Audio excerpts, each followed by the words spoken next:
What happens if a ship falls into a big whirlpool?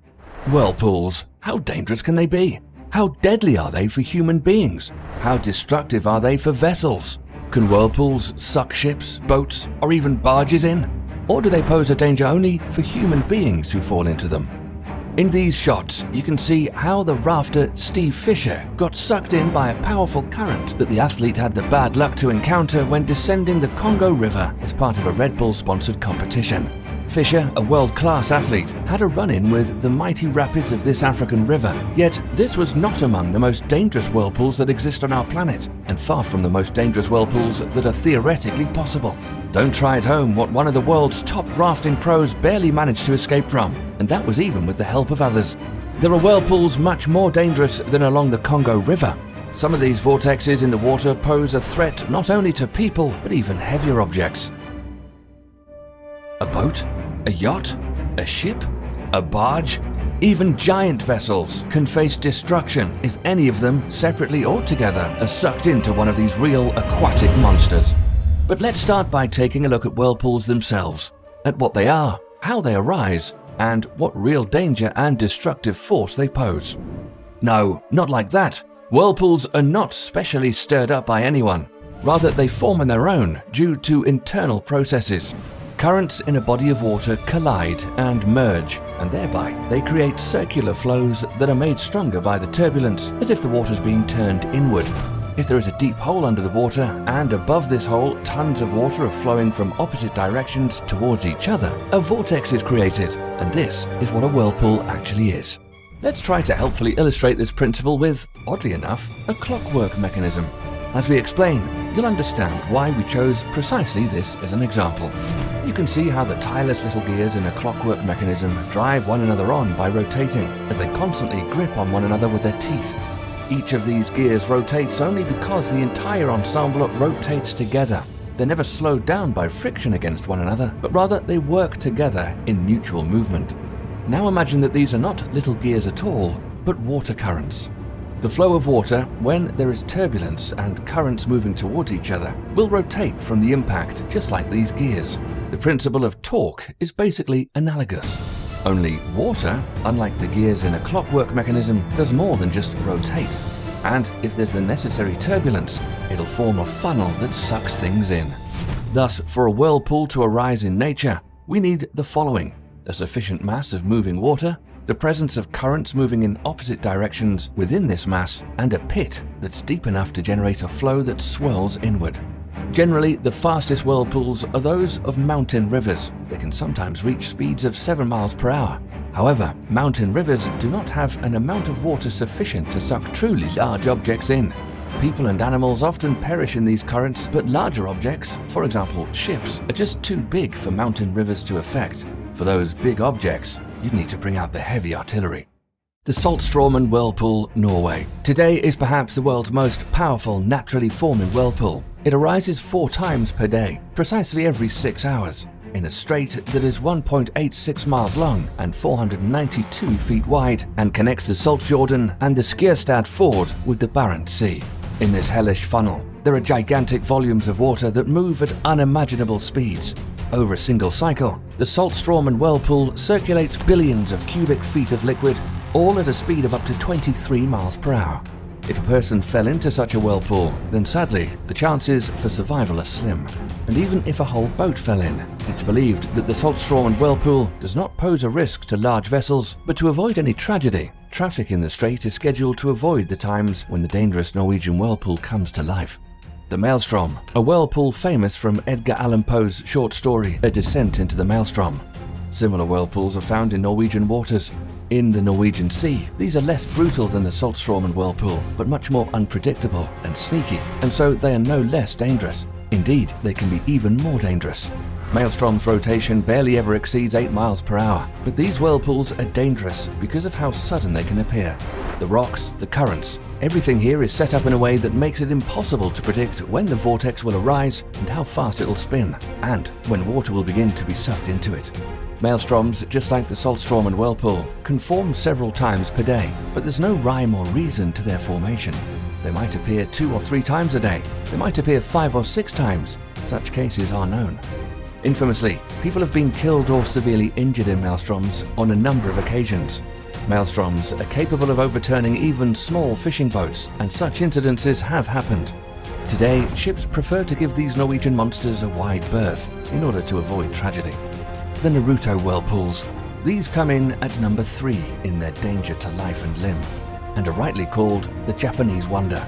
Nowhere else in the world is there such a large number of powerful whirlpools in such close vicinity to one another. It's practically impossible to escape them. If you break free from one, you immediately fall into another. These vortexes spin only in the Naruto Strait, under a bridge close to the city of Naruto. 3 or 4 whirlpools can form at the same time, on average every 6 hours. The average diameter of each of the Naruto whirlpools is 50 feet, but the diameter constantly changes depending on the frequency and intensity of the ebb and flow in the strait. The peak activity of the Naruto whirlpools occurs during the spring flood. At that time, these whirlpools grow to a diameter of 65 feet, and the speed at which they rotate reaches as high as 13 miles per hour. The Naruto whirlpools are a magnificent sight, but only at a safe distance. Getting up close and personal with these wonders of nature is not recommended. The Saltstraumen whirlpool, maelstroms, the Naruto whirlpools. These are gigantic vortexes that exist under natural conditions. But let's imagine how big a whirlpool can grow that's created artificially through technological means. For this, we need to make the strongest current that already exists on our planet and make it spin through powerful turbulence, causing the current to become even more deadly. The world's most powerful current is the Antarctic Circumpolar Current, also known as the West Wind Drift. It flows around Antarctica and is approximately 3 times more powerful than the Gulf Stream. The length of the West Wind Drift is over 18,600 miles, and its maximum width is around 1,553 miles. Over 1 second, this monster of a current moves 200 million tons of water along, and over just 1 minute, 12 billion tons. This unimaginably vast amount of water, dozens or hundreds of thousands of billions of tons, is swept along at a speed of 190 feet per second. Now, if we exploded, say, a few 20 to 30 megaton atomic bombs around the perimeter of the West Wind Drift under the tectonic plates, then due to the holes that are formed in the oceanic crust, a whirlpool will be created that's 5 to 10 times faster than the raging river current that swept Steve Fisher along. Imagine that rushing at you with the speed of a car is an entire ocean. This is what our artificially created whirlpool would be like. With the amount of water that would be involved, hundreds of billions of tons, not only would ships, yachts, boats and barges disappear, but so would entire fleets of many thousands of vessels, oil rigs and any other structure that's in the path of this wild Antarctic current. In addition, as a result of such a catastrophic development, currents and even the sea level could change all over the globe. We'll return to artificially created whirlpools shortly, but for now, let's turn away from these horror stories and back to reality, and to our champion athlete, Steve Fisher. Do you see how hard this was on the extreme athlete? Fisher later said that he nearly drowned and that it was a miracle that he's still among the living. He was saved by the fact that he had an air cylinder with him. Underwater, Fisher was able to continue breathing with it for about a minute, and then he was pulled ashore. Fisher's many years of experience in the sport and high level of qualification was still not enough to save him from a run-in with this fast-moving river current. Even a whirlpool that's not among the world's strongest can nevertheless be a mortal danger. And now, here's a real example of an artificially created giant whirlpool that turned out to be thousands of times more dangerous than that one in the Congo. 7 a.m. on Friday, November the 21st, 1980. A team of drillers from Wilson Brothers Corporation was prospecting for oil underneath the bottom of Louisiana's Lake Peño. However, under the lake bed was an old salt mine, and the drillers did not take this minor detail into account. During the drilling, a hole was punched into a shaft in the old mine at a depth of around 1,300 feet. What happened is something that no one could have imagined. The water plunged down into the space that had opened up, instantly demolishing the walls, vaulting, and supports of the mine shaft. On the surface, an enormous whirlpool formed, 180 feet in diameter, and it destroyed a tugboat, a drilling rig, 11 barges, a whole island with a botanical garden on it, dozens of trucks, and even several houses.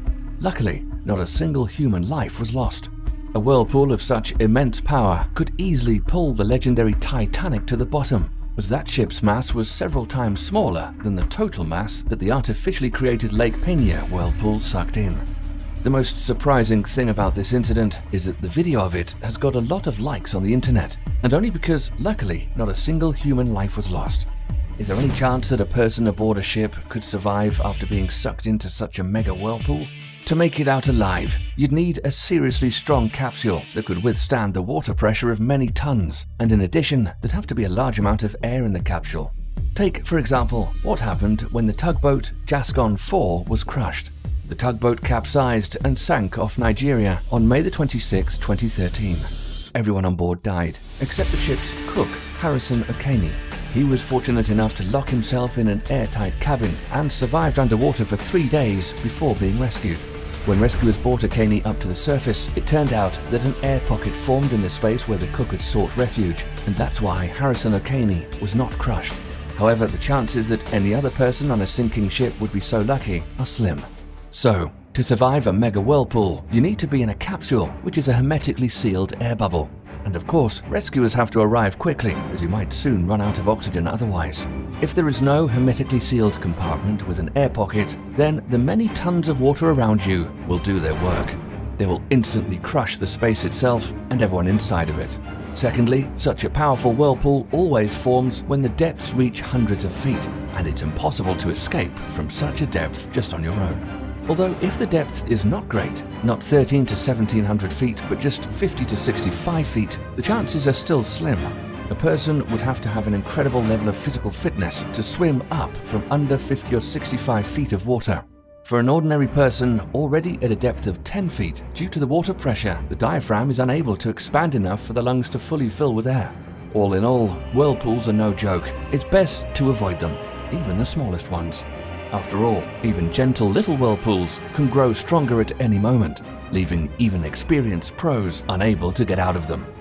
That's all for today. We hope you liked the video. Don't forget to tell us your suggestions for future topics in the comments. If we choose your suggestion, we'll mention you in a future video.